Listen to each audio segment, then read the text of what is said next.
ہے نا. تو یہاں پہ جو جنتی ہے جنت میں ہمیشہ ہمیشہ رہے گا، اور جو دوزخی ہے وہ دوزخ میں رہے گا.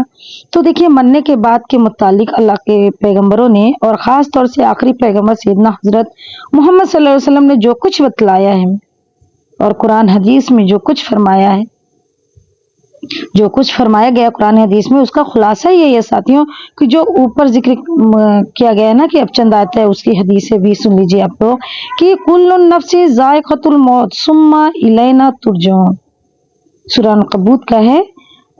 یہ آیت نمبر 6 کہ جان کو موت کا مزہ چکھنا ہے، پھر تم سب ہماری طرف لوٹو گے. یعنی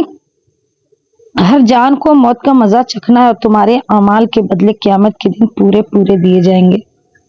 تو دیکھیے قیامت اور اس کی ہولناکیوں کا ذکر قرآن شریف میں سینکڑوں جگہ کیا گیا ہے نا. چند آیتیں یہاں پر بھی ہے اور اس کا ترجمہ ہم بتا رہے ہیں. یہ سورہ حج کی آیت ہے، آیت نمبر 10 کہ یا ایھا الناس اتقوا ربکم ان زلزلۃ الساعۃ شیء عظیم. اے لوگوں اپنے رب سے ڈرو، قیامت کا بھونچال بڑی خوفناک چیز ہے. جس دن تم اسے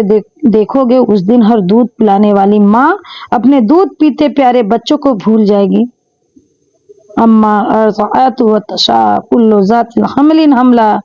وترى الناس سكرى وما هم بسكرى ولكن عذاب اللہ شدید. کیا بتایا جا رہا ہے؟ پیارے بچوں کو بھول جائیں گے اور حمل والیوں کے حمل ساکت ہو جائیں گے، اور تم دیکھو گے سب لوگوں کو نشہ کی سی حالت ہوگی اور حقیقت میں وہ نشہ میں نہ ہوں گے بلکہ اللہ کا عذاب بڑا سخت ہے، بس اس کی دہشت سے لوگ بے ہوش ہو جائیں گے. دیکھو سورہ مجمل کی آیت ہے. قیامت ہی کے بیان میں یہ بھی فرمایا گیا ہے کہ یوم ترجف الارض والجبال وکانت الجبال کثیباً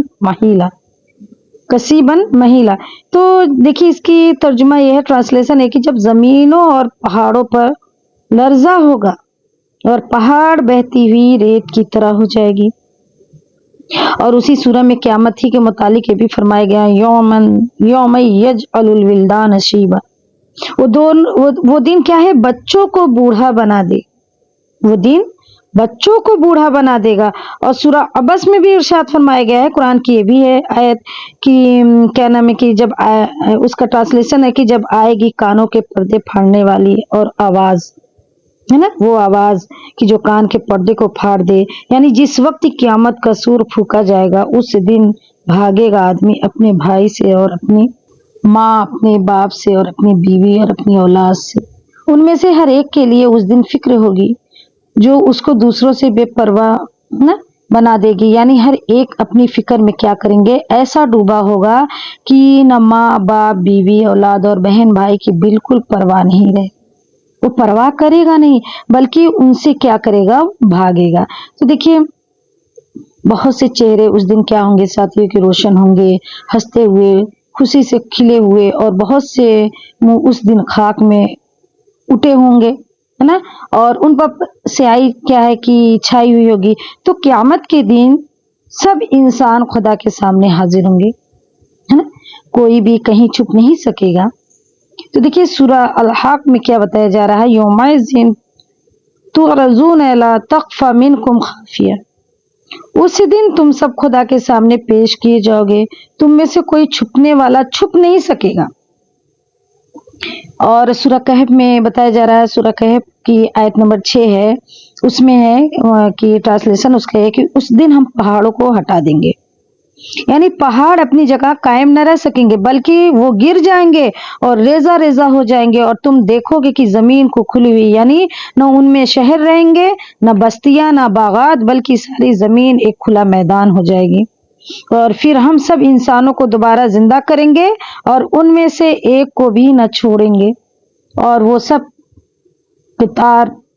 در قطار اپنے رب کے سامنے پیش کیے جائیں گے، اور ان سے کہا جائے گا دیکھو تم دوبارہ زندہ ہو کر ہمارے پاس آ گئے ہو جیسا کہ ہم نے پہلی مرتبہ تم کو پیدا کیا تھا،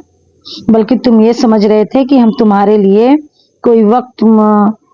کیا ہے کہ موعود نہیں لائیں گے. اور ان کا اعمال نامہ جس میں ان کے نام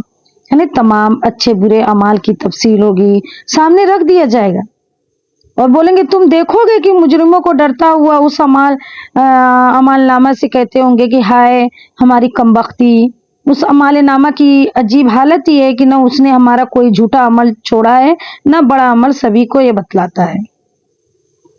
اور جو کچھ انہوں نے دنیا میں کیا تھا ان سب کو موجود پائیں گے، اور ظلم نہیں کرے گا تمہارا پروردگار کسی پر۔ دیکھیے قیامت میں انسان کے ہاتھ پاؤں اور ان کے تمام اعضاء بھی اس کے اعمال کی گواہی دیں گے ساتھیوں۔ اور یہ چیز کیا ہے، سورہ یاسین میں ارشاد فرمایا گیا ہے کہ الیوم نختم علی افواہہم وتکلمنا ایدیہم وتشہد ارجلہم بما کانوا یکسبون۔ سورہ یاسین کی آیت نمبر 4 ہے کہ آج کے دن ہم ان کے منہ پر کیا کریں گے، مہر لگا دیں گے، اور ان کے ہاتھ پاؤں بولیں گے اور گواہی دیں گے کہ اس کی جو وہ کیا کرتے ہیں نا، الغرض قیامت میں جو کچھ ہوگا قرآن شریف نے بڑی تفصیل سے ان سب کو بیان فرمایا ہے۔ یعنی پہلے زلزلوں اور دھماکوں کا ہونا، پھر سب دنیا کا فنا ہونا،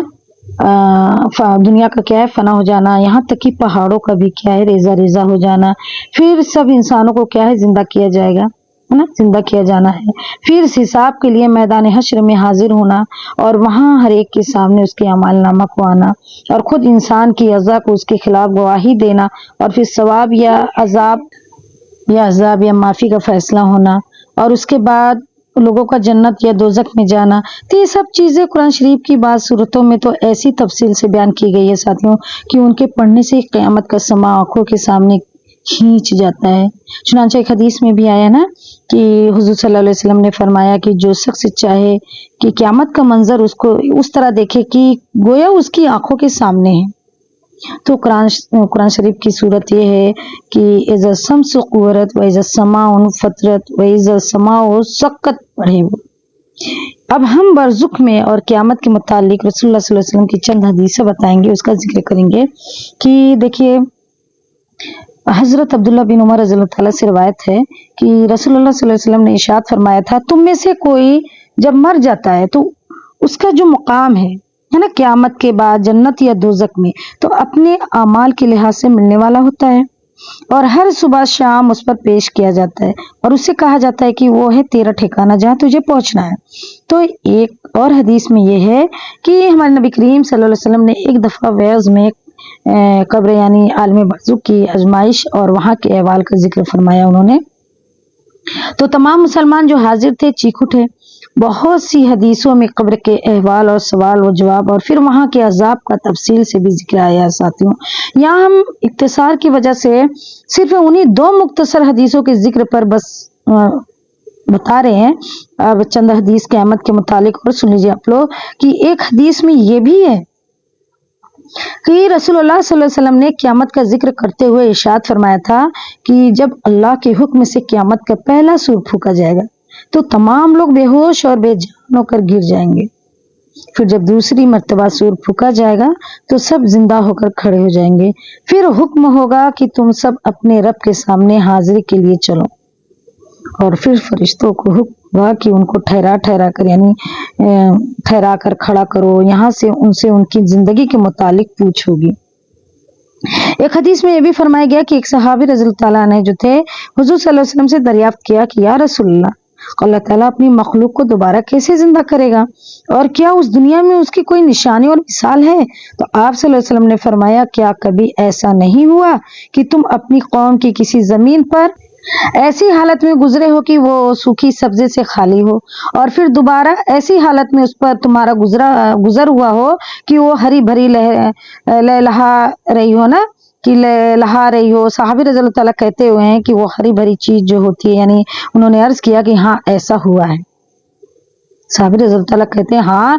میں نے عرض کیا کہ ہاں ایسا ہوتا ہے،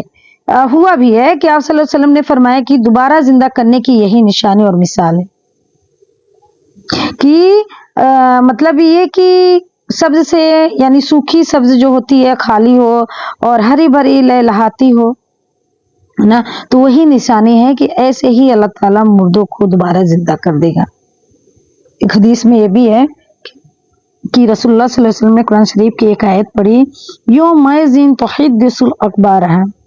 اخبارها، یعنی قیامت کے دن زمین اپنی سب خبریں بیان کرے گی، پھر آپ صلی اللہ علیہ وسلم نے فرمایا تم سمجھے اس کا کیا مطلب ہے؟ تو صحابہ رضی اللہ تعالیٰ نے عرض کیا کہ اللہ اور اس کے رسول صلی اللہ علیہ وسلم ہی زیادہ جاننے والے ہیں، زیادہ جاننے والے ہیں۔ آپ صلی اللہ علیہ وسلم نے فرمایا اس کا مطلب یہ ہے کہ قیامت کے دن زمین اللہ کے ہر بندے پر اور ہر بندی پر گواہی دے گی ان اعمال کی جو انہوں نے زندگی پر کیے ہوں گے، یعنی اللہ کے حکم سے زمین اس دن بولے گی اور بتلائے گی کہ فلاں بندہ نے، یہ فلاں بندی نے فلاں دن میرے اوپر یہ عمل کیا تھا۔ آپ صلی اللہ علیہ وسلم قیامت کا ذکر کرتے ہوئے یہ بھی فرمایا ساتھیوں کہ اللہ تعالیٰ قیامت کے دن بندہ سے فرمائے گا کہ آج تو خود ہی اپنے اوپر گواہ ہے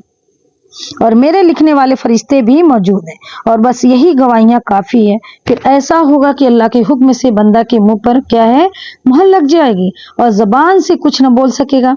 اور اس کے دوسرے اعضاء جو ہے ہاتھ پاؤں وغیرہ کا حکم ہوگا کہ تم بولو، پھر اس کے اعمال کی ساری سرگوشت سنائیں گے، ہے نا، سارے اعمال بتائے گا ان کے اعمال کا کیا ہے۔ تو ایک حدیث میں یہ بھی خلاصہ ہے کہ ایک شخص جو ہے رسول اللہ صلی اللہ علیہ وسلم کی خدمت میں حاضر ہوا اور عرض کیا، یا رسول اللہ میرے پاس کچھ غلام جو کبھی کبھی شرارتیں کرتے ہیں، کبھی مجھ سے جھوٹ بولتے ہیں، کبھی خیانت کرتے ہیں، اور میں ان قصوروں پر کبھی ان پر خفا ہوتا ہوں اور برا بھلا کہتا ہوں اور کبھی مار بھی دیتا ہوں، تو قیامت میں اس کا کیا انجام ہوگا؟ تو آپ صلی اللہ علیہ وسلم نے فرمایا اللہ تعالیٰ قیامت میں ٹھیک ٹھیک انصاف فرمائے گا۔ اگر تمہاری سزا ان کے قصوروں کے بقدر اور بالکل مناسب ہوگی تو نہ تمہیں کچھ ملے گا اور نہ کچھ دینا پڑے گا، اور اگر تمہاری سزا ان کے قصوروں سے کم ہوں گی تو تمہارا فاضل حق تم کو دلوا دیا جائے گا، اور اگر تمہاری سزا ان کے قصوروں سے زیادہ ہوگی تو تم سے اس کا بدلہ تمہارے اس غلاموں کو دلایا جائے گا۔ حدیث میں ہے نا، یہ سن کر وہ پوچھنے والا شخص رونے اور چیخنے لگا اور اس نے عرض کیا، یا رسول اللہ پھر تو میرے لیے یہی بہتر ہے کہ میں ان کو الگ کر دوں، میں آپ کو گواہ کرتا ہوں کہ میں نے ان سب کو آزاد کر دیا۔ تو اسی حدیث میں یہ بھی ہے کہ حضور صلی اللہ علیہ وسلم نے اس شخص کو قرآن شریف کی آیت بھی سنائی، وَنَضَعُ الْمَوَازِينَ الْقِسْطَ لِيَوْمِ الْقِيَامَةِ فَلَا تُظْلَمُ نَفْسٌ شَيْئًا وَإِنْ كَانَ مِثْقَالَ حَبَّةٍ من خردل آتینا بہا وکافہ بنا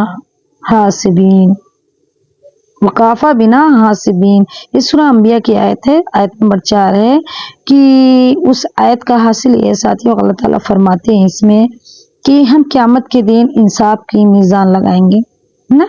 وَنَضَعُ الْمَوَازِينَ الْقِسْطَ، ہم قیامت کے دن انصاف کی میزان لگائیں گے یوم القیامت، فلا تظلم نفس شیئا، اور کسی کے ساتھ وہاں کوئی نا انصافی نہ ہوگی، ان کان مثقال حیۃ من خردل آتینا بہا وکافی بنا حاسبین، اور اگر کسی کا کوئی عمل یا حق رائی کے دانہ کے برابر بھی ہوگا تو ہم اس کو کیا کریں گے، حاضر کریں گے، اور ہم حساب لینے والے کافی ہیں۔ اللہ تعالیٰ ہمیں توفیق دے مرنے کے بعد اور قیامت کے متعلق کی قرآن پاک نے اور رسول اللہ صلی اللہ علیہ وسلم نے جو باتیں ہم کو بتلائی ہے نا، ہم ان سے غافل نہ ہوں۔ آمین ثم آمین، وآخر دعوانا الحمدللہ رب العالمین۔ سبحان اللہ بحمدہ، سبحانک اللہم بحمدک، نشہد ان لا الہ الا انت، نستغفرک ونتوب الیک۔ سبحان ربک رب العزۃ عما یصفون، وسلام علی المرسلین، والحمد للہ رب العالمین، برحمتک یا ارحم الراحمین۔ جزا اللہ عنا محمد ما هو اہلہ صلی اللہ علیہ وسلم۔ اللہم تقبل دعا وتقبل اعمالنا وتقبل قلوبنا وتقبل حیاتنا وتقبل مماتنا، آمین یا رب العالمین۔ السلام علیکم ورحمۃ اللہ وبرکاتہ۔